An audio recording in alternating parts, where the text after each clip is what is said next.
Yeah, great, perfect. So first of all, I want to thank the organizers of this conference. This is really incredible. And thank you for inviting me. So today you have listened to many amazing talks about the hyperscanning, and you have a couple more after me. So that's why I decided to dedicate my talk to the area that's related to hyperscanning, but not exactly hyperscanning. So today I'm going to talk mostly about movement synchrony. So we can see movement synchrony in many hyperscanning publications, and mostly movement synchrony is used as a manipulation. So we ask our subject to coordinate the finger movements, hand movements, coordination between pilots, musicians during the game, and some other paradigms. But I want to argue today that movement synchrony could be more valuable than just being manipulation, just in motor-related paradigms. So here is one of the examples of published study in this field. So you can see here, basically, this study is based on finger synchrony. And basically, the authors reported corresponding brain-to-brain synchrony. So let's look at the social situation, general social communication.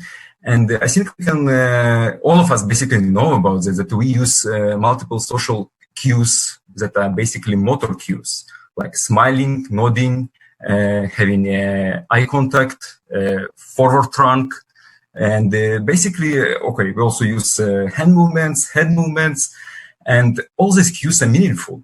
So they can affect our relationship quality, rapport, and as a result, also affect multiple clinical outcomes. So also, I think one of the advantages of movement synchrony is the link between perception and motor action is pretty automatic.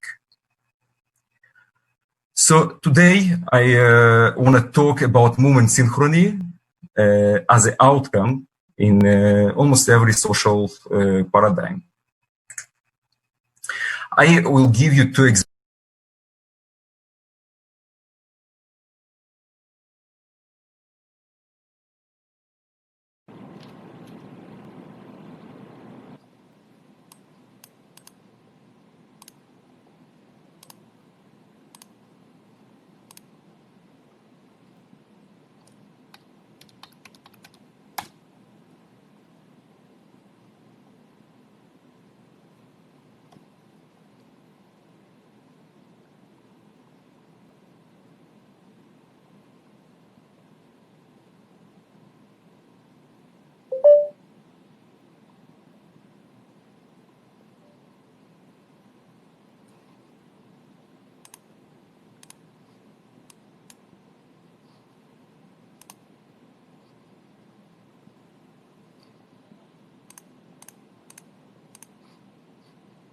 And we assigned them to two groups. First group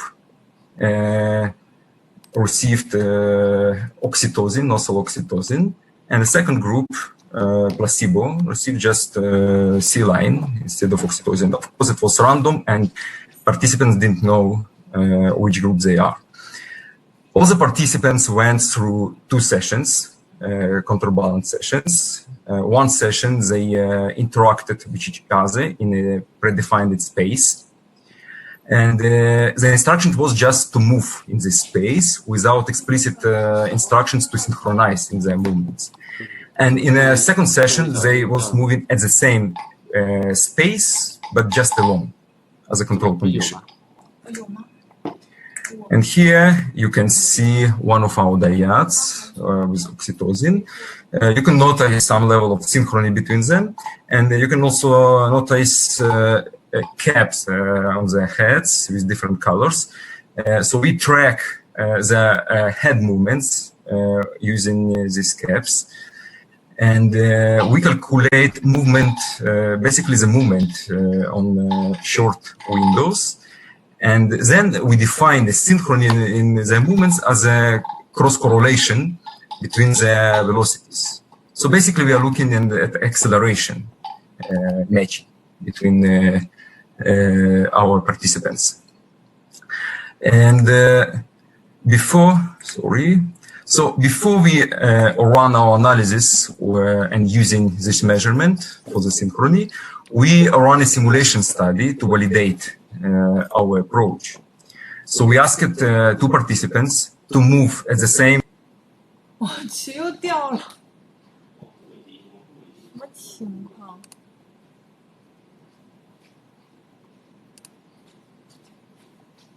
The movements. Okay, and here you can see in the blue, you can see the velocities. And on the top window, you can see a rolling window cross correlation in the three top legs. So basically, these three legs with a maximum correlation. So I just want to explain a little bit about that. So different dyads have different dynamic in the coordination. So we want to fit to this different dynamics. So we adjust our synchrony measurement to these different temporal patterns of the interaction. And so as you can see here, basically the synchrony is pretty close to zero lag. Okay, so then we analyzed our data, our real data, and we found a really interesting effect of oxytocin increasing movement synchrony. But I think even more interesting was the moderating effect of empathy on this effect, and especially perspective taking. So this is one of the dimensions of empathy, where we take shoes of a perspective of our partner. So basically, just for participants who had a high level of perspective taking, they had this effect of oxytocin. And I think it's a very interesting example where we see interaction between oxytocin system and empathy. And movement synchrony is basically a marker that helps us to understand the interaction between these two systems. Okay, so we are done with this example. Another example, another study that was just accepted by the Journal of Pain is about clinician-patient communication in a context of pain. So all of us, including our healthcare system, go through rapid changes with current technological developments. So we basically develop novel ways to monitor our patients and to provide new treatments through personalized medicine. And we also develop different artificial intelligence for diagnosis and treatment. And I think we should assume that all these changes will result in also a role of the doctor in the near future in the healthcare system. And one of the interesting questions, I think, is what will be the new role of clinicians in this new healthcare system? And I want to argue that probably all these technological advances can replace some of the skills and experience, professional skills and experience of our clinicians.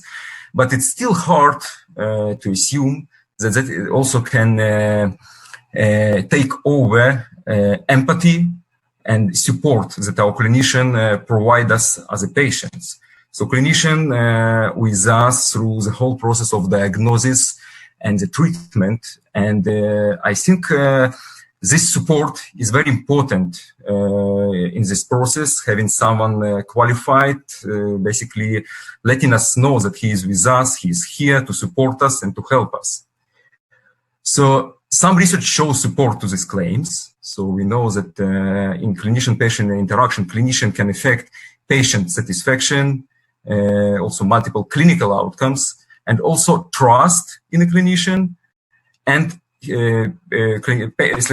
trust in the clinician, and also pain perception of the patient. But the situation is a little bit more complicated. So all of us live with completely, but different perceptions about this world. So we have different stories about the world. We have different stories about the world and about the people in this world. So basically, we generally have issues with discordance in race and gender, and our healthcare system is just part of it. So other studies shows us that discordance between clinician and patient can affect multiple clinical outcomes, can decrease patient satisfaction and alleviate pain, and finally also decrease trust in the clinician. So as we see, the situation pretty complicated, but what we can say is that discordance between clinician and patient affect pain and trust in clinician.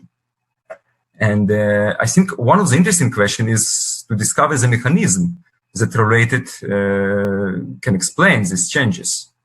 So I think most of the people here somehow related to research in social interaction. So I think all of us can agree on the claims that probably this mechanism is a lie in somewhere in clinician-patient communication. So we can you can think about brain-to-brain synchrony or physiological synchrony, but we can also look at movement synchrony. So, and that's what we did in this study. So we recruited subjects in a group of 4, and we assigned them to 2 groups, as you see here, green and yellow. And they were said that were assigned based on their personal belief about the world. And actually, it was randomly. So it was our manipulation. Then we also assigned them to roles. So in each group, one subject received a role of clinician, and second one was a patient. So during the study, we had the dyads of clinician and patient. So we have 2 interactions, one concordant, where clinician and dyad were from the same group, like both green, as you see here, or it was a discordant communication, where they were from different groups. And we, in this paradigm, we simulated a painful procedure with clinician and his patient. So they went through a series of pain stimuli that were administered by clinician to a patient. And at the end, we also asked patients about their trust in a clinician. So here you can see more precise design of this study. So we have 2 sessions. In one session, they had, as I said, concordant interaction. In the second one, discordant interaction. During each session, they went through a series of 16 trials of 12 seconds. And during these trials, they had a communication. And at the end of each trial, patient reported his level of pain. And all these trials were also video recorded. And we calculated movement synchrony between clinician and patient. Just to create temporal lag, because we want to assess causal model at the end of the day, we removed the pieces where patient rated his pain and his trust toward the clinician. So basically, the interaction happened before these ratings. How we calculated the synchrony? We used frame difference in the approach, pretty popular today. So we take video as a range, as a sequence, as basically as a sequence of frames, and we calculate frame differences between each 2 frames. And basically, these differences, they reflect amount of movement that happened in this time period. So then we can aggregate and get it in numbers, the amount of movement that happened between each 2 frames. So we get 2 vectors one for clinician, and specifically here we looked at the head movements, so we focused on the head area, and another one is from a patient. And then we can assess the synchrony by cross-correlation, so similar to what we did before. And here you can see our cross-correlation, rolling window cross-correlation in two conditions. The first condition is concordant, second one is discordant. And the blue signal is just a raw signal that we extract from amount, basically it's a flat amount of movement. And the top window is a rolling window correlation. And we, as I showed you in the previous study, we took three legs that showed the highest correlation. And as you see, these legs could be different. And I think you can see by eye differences in the level of synchrony between these two conditions. So concordant conditions show higher synchrony. And here you can see results from the whole sample. So first of all, we show that in the concordant condition, patients demonstrated higher synchrony. Subject demonstrated higher synchrony versus discordant condition. And conditioning on this effect, we also showed that movement synchrony negatively correlated with pain ratings, and movement synchrony was positively correlated with trust in a clinician. And finally, we also applied a mediation model, and we found that movement synchrony mediates effect of concordance on pain ratings of the patients and their trust in the clinicians. So, to summarize, I think movement synchrony is a really interesting social biomarker that should be used more, and I think it's really a good candidate to include it as an additional outcome in, I think, every hyperscanning study. It's easy to capture, could be assessed through camera, accelerometer, or even extracted from EEG signal. Another interesting question is related to relationship between movement synchrony and brain-to-brain synchrony. So we can think probably about bidirectional links. But I think one of the bridges here is through mirror neurons that integrating both motor and social information. So I think one of the really interesting findings in hyperscanning literature, so we see a lot of findings in hyperscanning in alpha rhythms. And we know that alpha rhythms are involved in sourced from partially from neural neurons. So I think this is one of the interesting direction for the research. And I think also we can try to look here at some causal models, probably looking at brain-to-brain synchrony as a mediator in this process. So we can have some manipulations related to the social context. And then look at brain-to-brain synchrony as a mediator towards the movement synchrony. Or we can also try a reverse direction, probably playing with some time lags. So I think this is all for today. I want to thank my collaborators and thank you for your attention. And yeah, if you have questions, I would love to answer.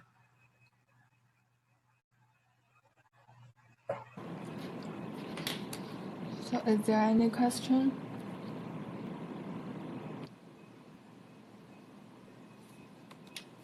Hi, I've got a question. I'm Sam, one of the earlier talkers. Really nice talk, really interesting. Sorry, is there a really bad echo? I don't have my headphones in. Why, I can hear you several times.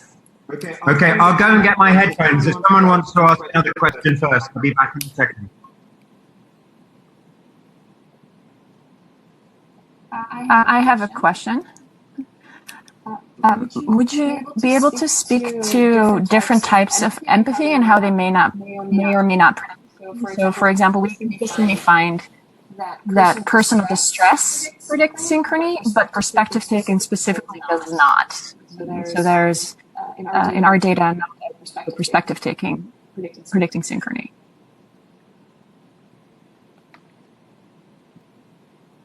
You're muted. So yeah, I hope I understood your question, because I also heard you several times. Also hear myself right now several times. So yeah, about perspective taking, we tested all the dimensions of trait empathy, and basically that was the result. I don't have it wasn't like our preliminary hypothesis specifically about perspective taking. So, I don't want to invent right now an explanation why this is specifically perspective taking and not other dimensions. But, that's what we got, and you saw that the effect is pretty strong in this interaction. Thank you. Yeah. Hi, it's Sam here again, unless anybody else wants to ask a question. Great. Pavel, it was a really nice talk. So I just had a quick clarification question to start with. So for your first one on oxytocin and the movement synchrony, did you look at the kind of proximity and whether they were actually physically looking at each other and how much that kind of related to the difference that you were finding in movement synchrony? So we didn't have like a camera, that can track the attention. Is that what you ask? So we had just a camera that was above the patients. One of the advantages having that is basically they don't see the camera, and it's much easier for them, to put them in a more comfort space where they're kind of not watched. But of course, attention could be a really interesting, part of the story. I agree with you. And our current studies, we also try to track it and to focus on that. Another, interesting artifact is amount of movement. So, one can also argue that, probably patient is the subject who synchronize more, probably they just move more.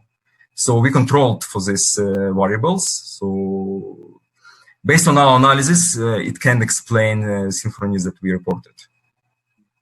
And then I just had, sorry to take up time, but I just had a quick question. And I guess you were getting at this with your how you ended the talk. But, for something like that, oxytocin and movement finding, it could be that the oxytocin is increasing shared understanding and that the movement synchrony is just downstream of that. Or it could be that the increased, that the movement synchrony, is playing a direct causal role in some of the psychological effects, observed with oxytocin. And I guess I didn't quite follow the manipulation that you were proposing right at the end of the talk. But just, I was just interested to hear any thoughts you had on how you can tell whether it's just downstream or whether it is actually playing, a direct causal role.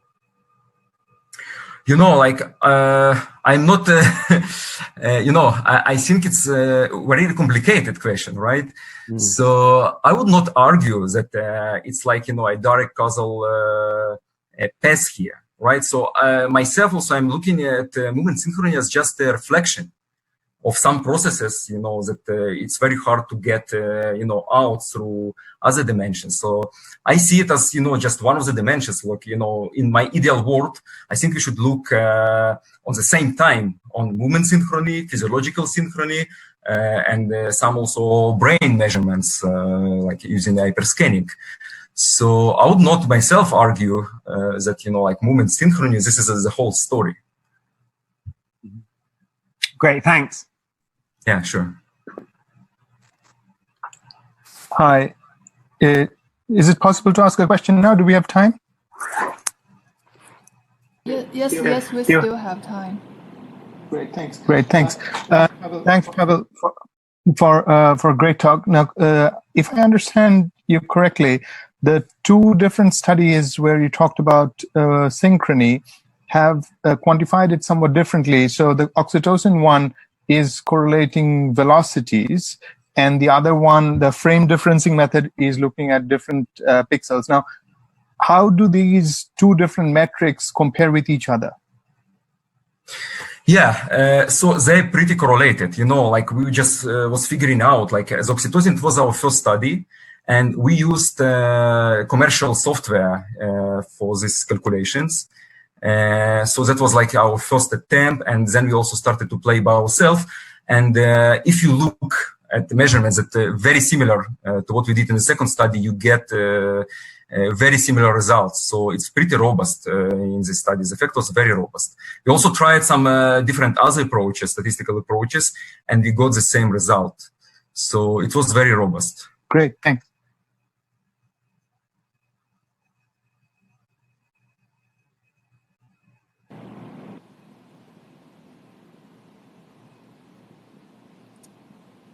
So is there any question? We still have a little time.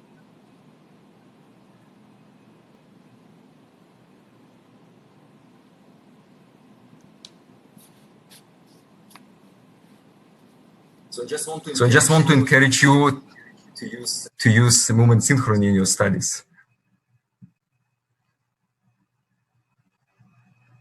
Can you repeat?